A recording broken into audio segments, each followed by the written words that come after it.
მადლობთ ქალბატონო ირმა, კიდევ ერთხელ მინდა თქვენს ფრაქციას მადლობა გადაუხადო დღევანდელი შეხვედრისთვის.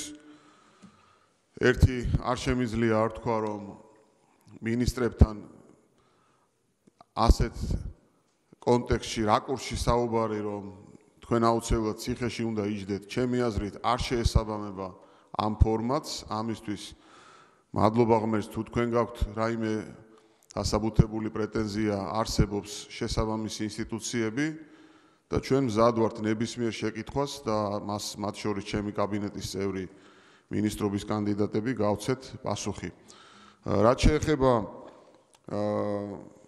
ქალბატონი ადას პრეტენზიას იმასთან და მის შენიშვნას იმასთან დაკავშირებით, რომ მას შეექმნა შტაბ-ბეჭდილება, რომ ეს იყო ეკონომიკის მინისტრის თუ ეკონომიკური განვითარების მინისტრის პრეზენტაცია, მე მინდა სრული სერიოზულობით ვთქვა, რომ დღეს ჩვენი ქვეყნის უმთავრესი გამოწვევა არის ეკონომიკა. ყველა სიტყვა, რომელიც მე ვთქვი დღეს ჩემი გამოსვლის დროს, ეხებოდა აფხაზეთს პირველ რიგში და ეხებოდა ცხინვალის რეგიონს და სამაჩაბლოს.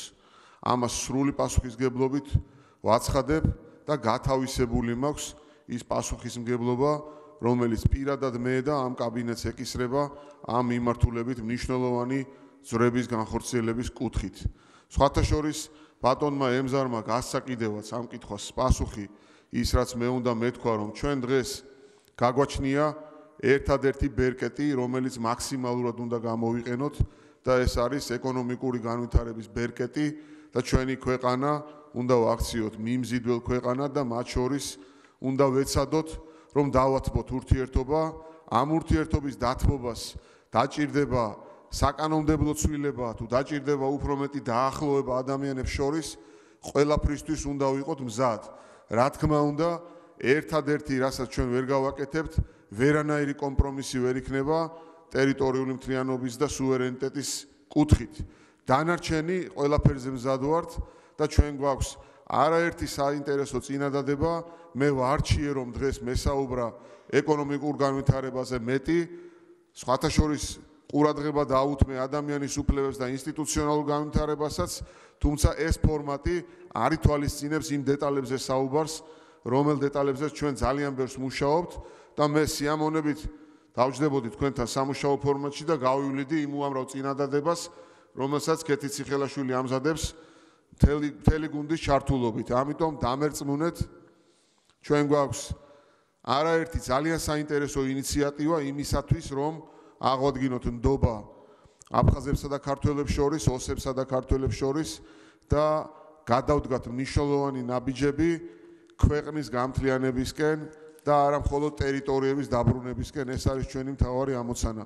ასე რომ კიდევ ერთხელ მინდა გითხრათ, რომ მთელი ჩვენი გეგმა არის ამისკენ მიმართული, ყველა წინადადებაში იგულისხმება აფხაზეთი და სამაჩაბლო და რა თქმა უნდა, ჩვენ ვერ შევეგუებით იმ ნაბიჯებს, რასაც დღეს დგამს რუსეთი ამ ტერიტორიებთან მიმართებაში. კერძოდ მშეხედელობაში მაქვს ის ბოლო პერიოდის ხელშეკრულებები, რომლებიც გაფორმებული იქნა, მაგრამ სამწუხაროდ გარდა ჩვენი დიპლომატიური ნაბიჯებისა და გარდა ჩვენი ეკონომიკური განვითარების გეგმისა, სხვა შეიარაღება ჩვენ არ გაგვაჩნია და არც უნდა ვიხმაროთ არასოდეს მომავალში, არასოდეს აღარ უნდა გავივლოთ გულში ის, რომ ჩვენ რამენაირად სამხედრო ფორმებს მიმართოთ.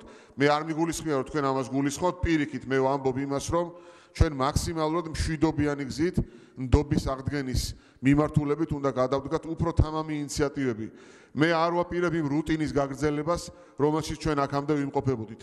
ეს არის ჩემი დღევანდელი გზავნილი და ამას მე ძალიან მკაფიოდ ვამბობ. დიდი მადლობა ყურადღებისთვის.